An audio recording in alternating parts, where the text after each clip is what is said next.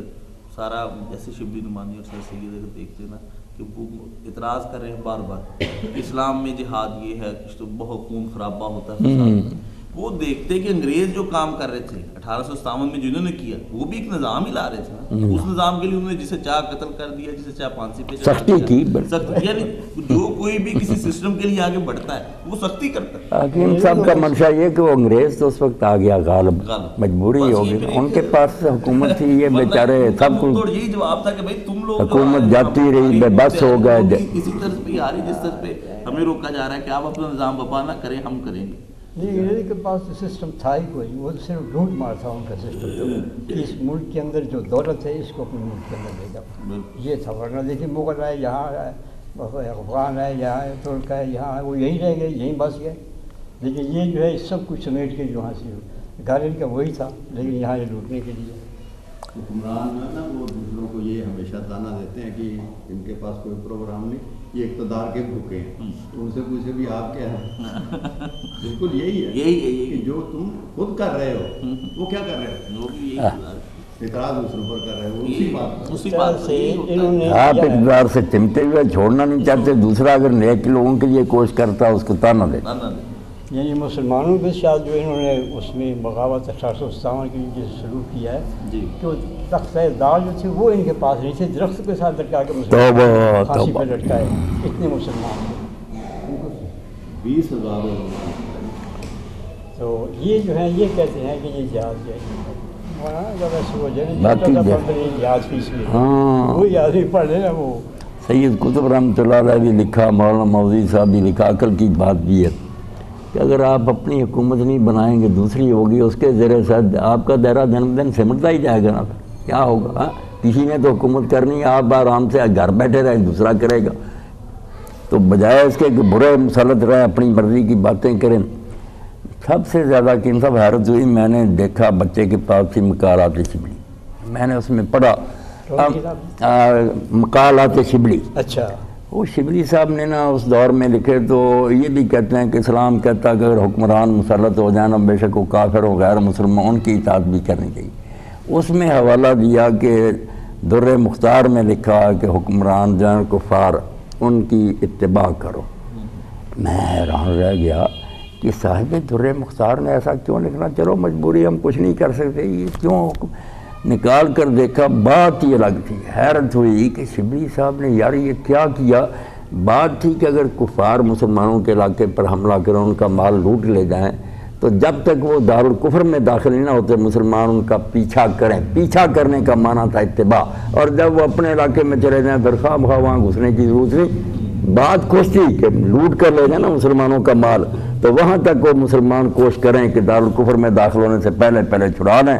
اگر وہ اپنے علاقے میں چلے جائیں تو پھر ان کے مالک ہو جاتے ہیں، پھر وہاں نہیں ہم جا سکتے۔ بالکل عجیب ہی معنی، بالکل آگے پیچھے سے کاٹ کر۔ اصل میں اب اس سے یہ خیال ہوتا ہے نا کہ یہ جانتے تو تھے، لیکن وہ اس سے پتہ چل گیا کہ جو اقبال غریب نے کہا نا، تھا جو ناخوب بتدریج وہی خوب ہوا، کہ غلامی میں بدل جاتا ہے قوموں کا۔ یہ کوئی تھوڑی مصیبت ہوتی کہ آہستہ آہستہ علماء بدل جاتے ہیں، مدارس بدل جاتے ہیں، یہ اسکول کالج قائم کر دیا، آہستہ آہستہ اس طرح ذہن بدل دیے انہوں نے۔ کسی کو کہنے کی ضرورت نہیں پڑی کہ نماز چھوڑ دو، انگریزی لباس پہنو، پردہ چھوڑ دو، ایسے ایسے گھروں میں بے دینی چلی گئی۔ تعلیم کے تیزاب میں ڈال اس کی خودی کو، ہو جائے نرم جس طرف چاہے ادھر کو موڑ۔ اب یہ نصاب تعلیم کے پیچھے پڑے اسی لیے نصاب تعلیم کی تو نصاب تعلیم ایک طرف رہی، اب وہ مغلمات جو آ رہی ہیں وہ اللہ ہم جنسی والی بلا لیں، جنسی والی پڑھاؤ تنظیم بنائی ہوئی ہے کسی اور عام کالج میں نہیں، کسی عام کالج میں نہیں، اصول کلیہ اصول الدین اصول الدین میں اس کو دین کلیہ اصول الدین میں، یعنی اور بھی کوئی جگہ نہیں، وہ دوسری جگہ کہیں تھی وہ، اور اس میں ہم جنسی کی اس نے تنظیم بنائی، اس کے اسحاق کے کسی اس میں ادارے میں اس یہاں بھی آ کر یونیورسٹی اسلامی میں اس نے شروع کیا، مرد مردوں کے ساتھ کرتی کوئی حرف اب تو یہ حکومت جو نا فاسقوں کی نہیں، دین کے مطابق یہ سلطنت کفر ہی ہے۔ دنیا میں کبھی وہ اسلامی اسٹیٹ قائم نہیں ہے جو جس کا ہم ابھی سے پڑھ کے ہٹے، وہ اصل بات نہیں، یہ جب سے ملوکیت آئی ہے نا اس نے بیڑا تباہ کیا، بیڑا تھا یہی سمجھتے نہیں لوگ، ہم پہلے اپنے ملک میں تو نظام قائم کریں نہیں قائم نہیں، تاکہ دوسرے اس کو دیکھ کے آگے چلیں، اب نظام ہمارے پاس نہیں کوئی، نہیں نظام کسی علاقے میں نہیں ہے، یہ جو ڈکٹیٹرشپ یہ بھی ملوکیت کی ایک قسم وہی ہے نا وہی۔ ملک ساری مسئلے باپ کے بعد بیٹے کی بجائے حکمران کے بعد نہیں، باپ کے بعد بیٹی، یہ تو ڈکٹیٹرشپ ہے، یہ اس سے ملوکیت سے بھی بدتر ہے ڈکٹیٹرشپ۔ ڈکٹیٹرشپ بالکل یہ تو کسی آدمی کو اب دیکھیے نا، پتہ نہیں اس کو کہاں سے وہ کتاب تلاش کر کے لے آئے ہیں، کہیں نیوزی لینڈ کی کسی کالج میں تھی، یونیورسٹی میں تھی،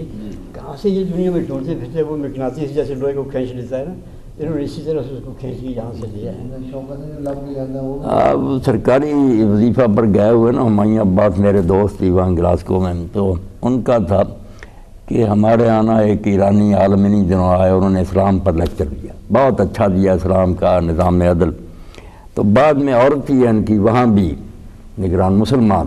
اس نے تبصرہ کیا، وہ کہہ رہے تھے اس کے بعد میں نے محسوس کیا کہ ان کو اب کافروں کو نہ کسی کافر کی ضرورت نہیں، جس طرح اسلام کی مٹی اس نے پلید کی نا، اور ایسا برا تبصرہ کیا، ہم کہتے کافر اس سے بڑھ کر کیا کہہ سکتے، انہوں نے اپنے چیلے چغتائی سب تیار کر لی،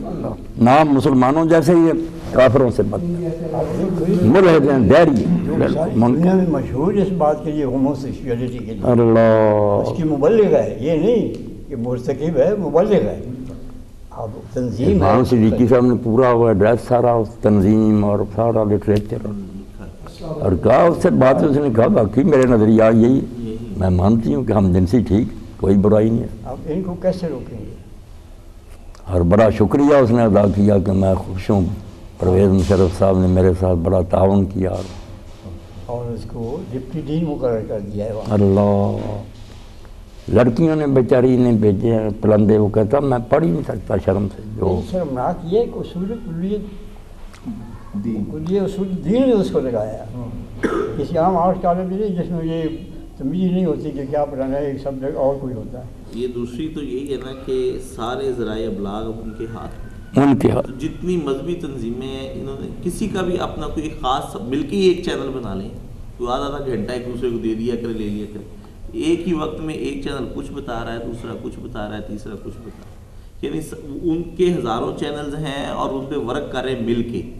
ہمارے ہاں یہ ہو رہا ہے کہ ہمارے بھی جو چینلز ہیں ایک مل کے نہیں بنا سکتے، ان کے ہزاروں چینلز ہیں۔ یہاں ہمیں ابھی ذہن سے فرصت نہیں کیا ہے مذہبی تنظیمیں بنا دیں، مذہبی لوگ تو آپ ان کے جانتے ہیں، تعجب ہوا مجھے، یہ مہاجنوں نے سنبھالا کہ اگر لوگ اٹھیں گے نا ہم ٹھنڈا کر لیں گے، میں نے ایک کتاب وغیرہ دیکھی، جی اس میں وہ آخر امام بخاری لکھ چکے ہیں رفع دین میں، کیا ویسی بات گویا والے سے شائع ہوئی ہے، اس میں امام بخاری کی رفع دین والی وہ جز، اور پھر انہوں نے اپنا ایک لکھا ہے، اور کہا کہ ایک اور میں تفصیل سے اس پر کتاب لکھنا چاہتا ہوں۔ اللہ بتائیے آپ کہتے ہیں چینل بن گیا۔ فرصت ہی نہیں ملی۔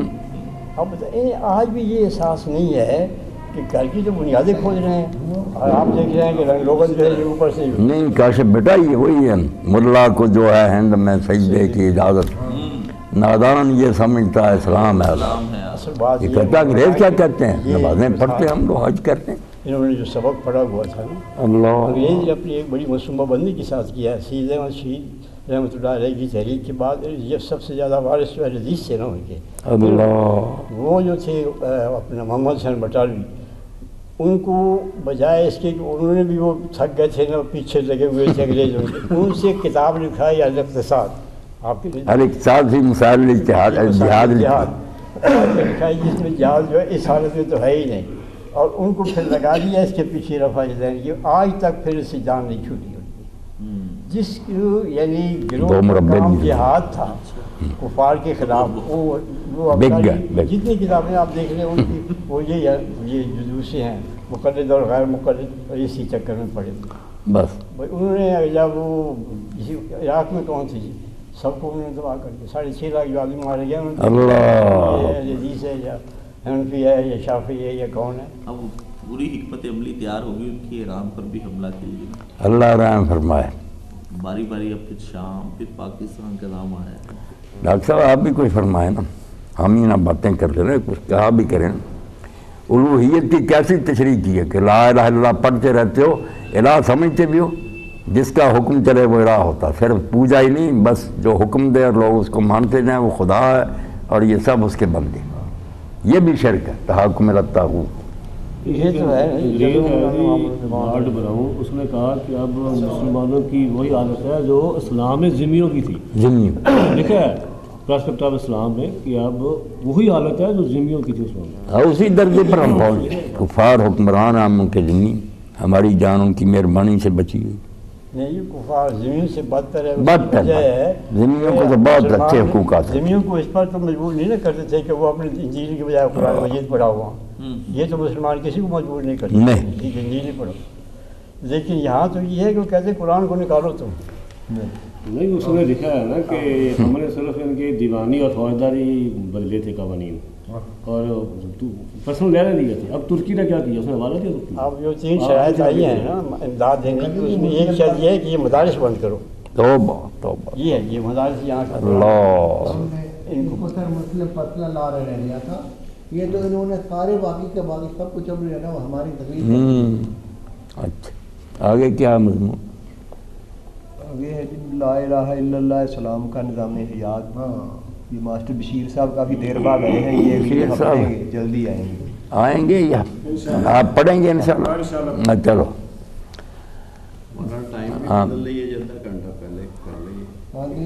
کچھ دن بدل گیا اس لیے سردی بہت کم ہوگی،